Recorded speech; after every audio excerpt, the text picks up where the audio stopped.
بسم اللہ الرحمن الرحیم۔ السلام علیکم ورحمۃ اللہ وبرکاتہ۔ ناظرین و سامعین، 23 نومبر کو ضمنی الیکشن ہوئے 13 حلقوں کے اوپر، 6 قومی اسمبلی کے اور 7 صوبائی اسمبلی کے۔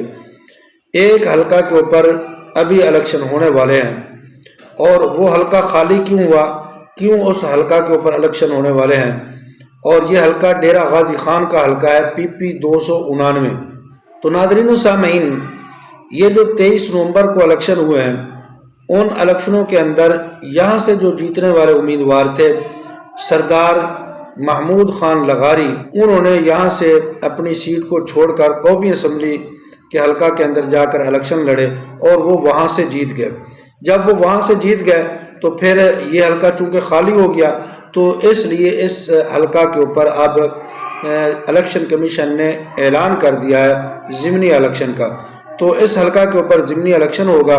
اس حوالے سے پہلے بھی میں نے آپ کو ایک ویڈیو کے اندر کچھ ڈیٹیل بتائی ہے، باقی بھی انشاءاللہ آپ کو بتاؤں گا، لیکن اس ویڈیو کے اندر میں آپ کو بتاؤں گا کہ 2024 کے جو عام انتخابات تھے، اس حلقہ سے کون کون الیکشن لڑے اور کس کس نے یہاں سے جناب ووٹ کتنے حاصل کیے، مکمل تفصیل آپ کو اس ویڈیو کے اندر میں بتاؤں گا۔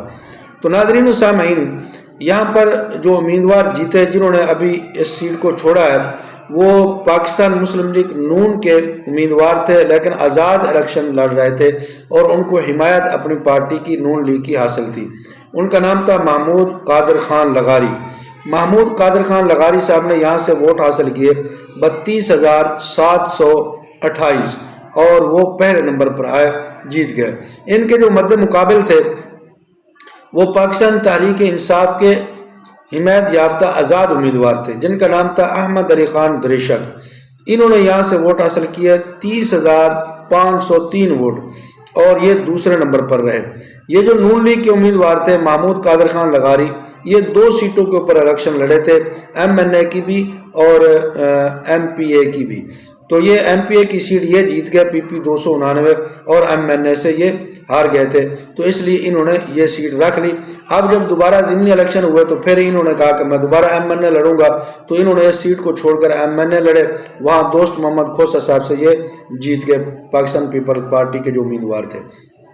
تو اس سیٹ پر یہ جیت گئے تھے 2024 میں۔ احمد علی خان دریشک جو PTI کے تھے وہ دوسرے نمبر پر رہے، اور تیسرے نمبر پر آنے والے امیدوار جو تھے وہ پاکستان پیپلز پارٹی کے تھے، سردار دوست محمد کھوسہ صاحب، جو سابق وزیر اعلیٰ بھی پنجاب کے رہ چکے ہیں۔ وہ پاکستان پیپلز پارٹی کی طرف سے یہاں سے الیکشن لڑ رہے تھے۔ انہوں نے ووٹ حاصل کیے 9,772، اور یہ بہت ہی پیچھے رہ گئے، کوئی خاص تکڑا مقابلہ انہوں نے نہیں کیا۔ ان کے بعد پاکستان تحریک لبیک پاکستان کے امیدوار تھے مولانا ملک محمد خبیب صاحب، انہوں نے 2,231 ووٹ حاصل کیے۔ ان کے بعد اسلامی تحریک پاکستان کے امیدوار تھے مشتاق حسین ساقی صاحب، انہوں نے 2,010 ووٹ یہاں سے حاصل کیے۔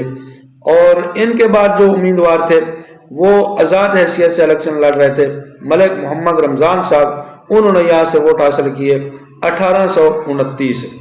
پھر ان کے بعد جمعیت علماء اسلام فے گروپ کے امیدوار تھے مولانا فضل الرحمان صاحب کے گروپ کے محمد حسین صاحب، انہوں نے 1,746 ووٹ حاصل کیے۔ ان کے بعد جماعت اسلامی پاکستان کے امیدوار عامر فاروق صاحب تھے، انہوں نے 1,388 ووٹ حاصل کیے۔ پھر ان کے بعد آزاد امیدوار ایک عورت تھی، انہوں نے یہاں سے ووٹ حاصل کیے 443، رقیہ بانو ان کا نام تھا۔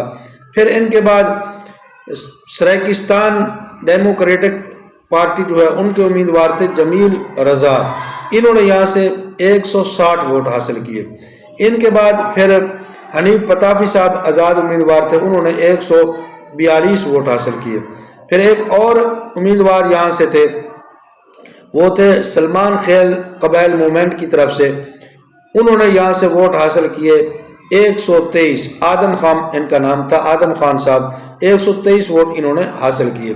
ان کے بعد مستقبل پاکستان پارٹی کے امیدوار عامر محمود قریشی صاحب تھے، انہوں نے 106 ووٹ حاصل کیے۔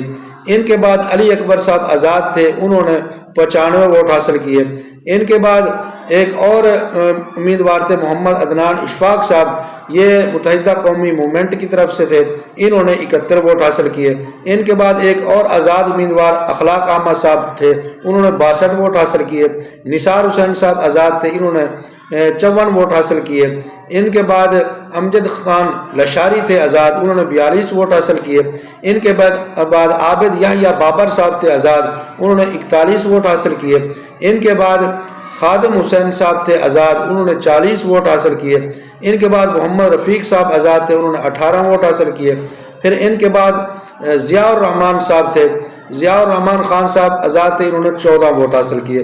تو یہ 2024 کے عام انتخابات کا جو نتیجہ تھا وہ تفصیل کے ساتھ میں نے تمام پارٹیوں کے امیدوار اور ان کے ووٹ میں نے آپ کے سامنے رکھے۔ اسی حلقہ کے اوپر 25 جنوری کو دوبارہ ضمنی الیکشن ہونے جا رہے ہیں، تو دیکھتے ہیں کہ اس وقت کن کن کا مقابلہ ہوگا اور کون کون تکڑے امیدوار جو ہیں وہ میدان میں لائے جائیں گے۔